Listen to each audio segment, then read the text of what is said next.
ہمارا حال دنیا میں کھپ گئے، تعلیم سے دور ہو گئے. اب ہمارے نبض شناس علماء نے کہا ایسے غافل ہو گئے دنیا شادی میں جا رہے ہیں. نوشا صاحب عشاء کے بعد شادی ہوگی، آ رہے تھے 12 بجے 11 بجے. اب آ بھی نہیں سکتے، چھوڑ گئے، خاندان کا مسئلہ ہے، کیا بولیں گے کیا ہے کہ 2 گھنٹے ٹھہر نہیں سکتے، ہر دن گئی. ہماری رات ایسی کھپ گئی. ہمارے علماء بولے اب اگر نہیں بولے تو لڑایا بھی بتا رہے جھگڑے ہو جاتے ہیں.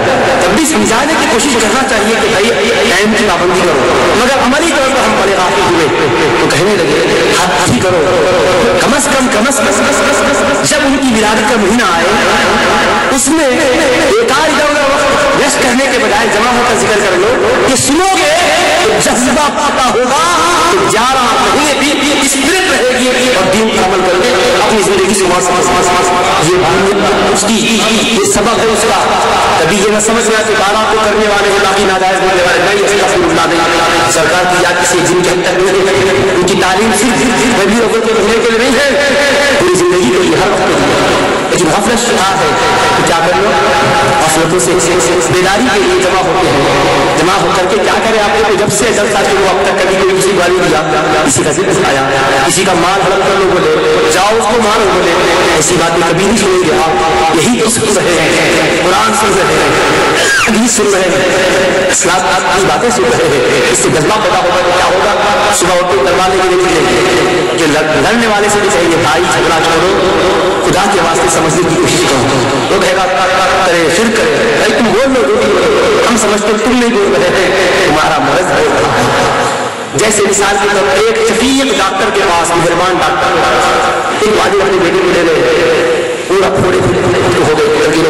ڈاکٹر صاحب اگر ڈاکٹر کو ٹوٹی کر کے اس سے میں آگے ہو رہا آپ کیا بھائی کو بول رہا یہ کیا ہو گیا، کار دے رہے بھائی خاموش. ڈاکٹر کو بولا گالی دے دیا، ڈاکٹر صاحب خاموش کر کے صاف کر دیا. اب رات کو سکون سے نیند آ گئی، صبح اٹھا احساس ہوا کہ خطرناک بڑا ہوا تھا چھوڑا بھی اپنے چین سے نہیں آئی، بار بار پانی کری. اب اس کو جو پھر خیال آیا صحیح نہیں ہے، غصے میں ڈاکٹر صاحب کو گالیاں دے دیا. ابا اما گھر میں سے خوش کر لوں گا، بھائی کو بولوں گا، ان کیا سمجھے ہوں گے کیا بد اخلاق بچہ ہے بولے گا. اب حیض کیسے گئے ڈاکٹر صاحب کیا بات ہے بھائی، ڈاکٹر صاحب پلیز ایک بات بولتا ہے، بولو بولو ایک بات تو 2 بات بولو کیا ہے.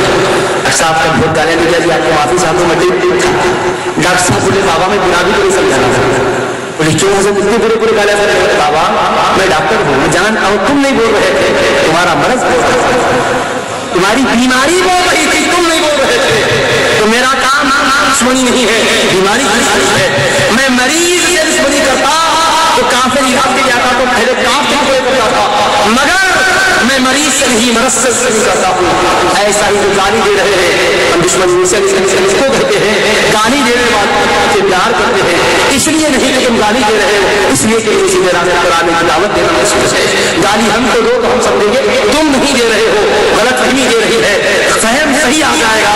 گالی دینے والے کو زندگی سے کہیں گے خدا توفیق دے کہ ہم وہ لمحہ ایسا کیوں گزارے. بس ہمارا بولنا یہ ہے، ہمارا اس قسم سے میسج آپ کو دینا ہے، نہ کوئی پیغام ہے. اور یہ جشن کا مقصود یہی ہے کہ اختلاف کرنے نہ ہو، سمجھنے کی ہم کوشش کریں. اور مسجدیں پہلے زمانے میں سادہ سیدھا تھی، مسجدوں میں تزئین نہیں تھی، نقش و نگار نہیں تھے، اور فقہاء نے منع بھی کیا تھا. کیوں؟ اس لیے کہ گھر بھی تو سادہ سیدھا رکھتے تھے، تزئین نہیں تھی، عمدہ پختہ گھروں کو بنانے سے روکا گیا تھا.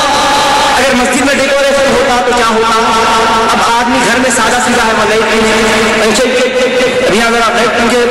بار لیٹ بھی لیتا ہوں کیونکہ نئی چیز نظر آتی خوبصورت ہے، مجھے ادھر دیکھتے ہیں نماز میں توجہ نہیں رہتی.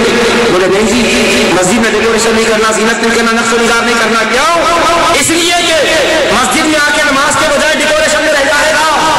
مگر اب حالت کیا ہے، گھروں کو اتنا اعلیٰ بنا لے رہے ہیں، اتنے اونچے محلات بنا رہے ہیں. اگر